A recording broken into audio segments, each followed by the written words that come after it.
सोचा है कि आपके साथ जो कुछ भी हो रहा है, चाहे वो सुख हो या दुख, उसके पीछे की असली वजह क्या है?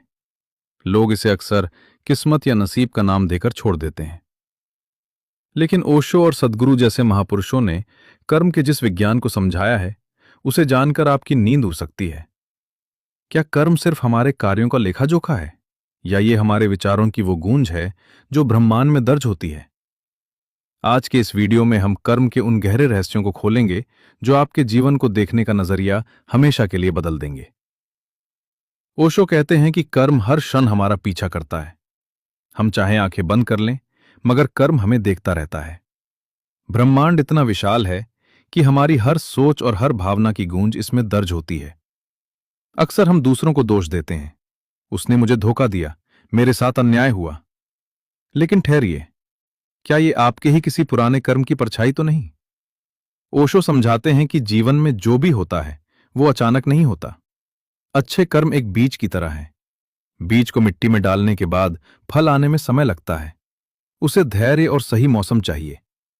अगर आपकी नीयत साफ और प्रेममय है तो फल भी सुहाना होगा। लेकिन अगर इरादा स्वार्थ से भरा है तो उसका परिणाम भी दुख बनकर ही सामने आएगा। सद्गुरु ने कर्म के विज्ञान को बहुत बारीकी से समझाया है। कर्म मुख्य रूप से दो प्रकार के होते हैं, संचित और प्रारब्ध। संचित कर्मों का वो विशाल भंडार है जो आपने कई जन्मों से जमा किया है। ये इतना बड़ा है कि अगर आप इसे एक साथ खोलने की कोशिश करेंगे तो ये आपको निगल सकता है।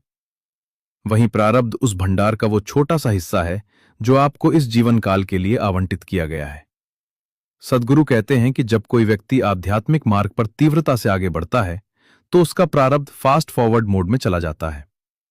इसका मतलब है कि जो दुख आपको अगले 50 सालों में धीरे धीरे मिलना था, वो शायद बहुत कम समय में मिल जाए।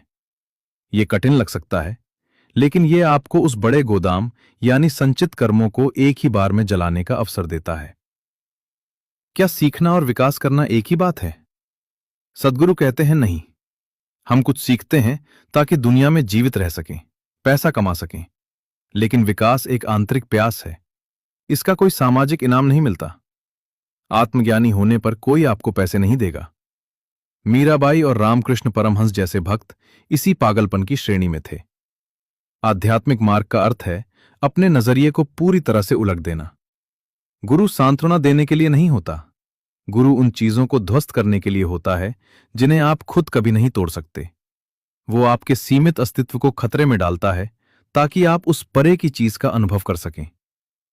जब जीवन में बुरा समय आए तो शिकायत मत कीजिए।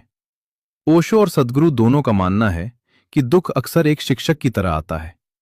यह आपको पुराने बंधनों से आजाद कर रहा होता है। कर्म प्रतिशोध नहीं लेता। कर्म निर्णय करता है कि आपने क्या सीखा है। याद रखिए, अगर आपकी उड़ान में किसी और के पंख टूट रहे हैं तो वो अहंकार है।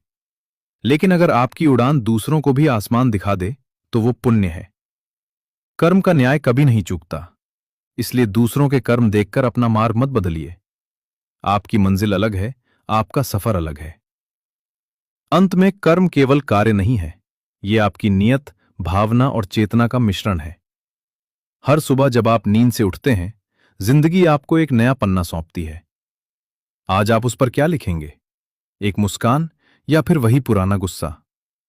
अपने कर्मों को प्रकाश बनाइए। जब आप जागरूक होकर जीना शुरू करते हैं तो ब्रह्मांड खुद आपके लिए रास्ते खोलना शुरू कर देता है। याद रखिए, शरीर तो एक दिन खाक हो जाएगा, पर कर्म से निकली ऊर्जा सदियों तक ब्रह्मांड में जीवित रहेगी।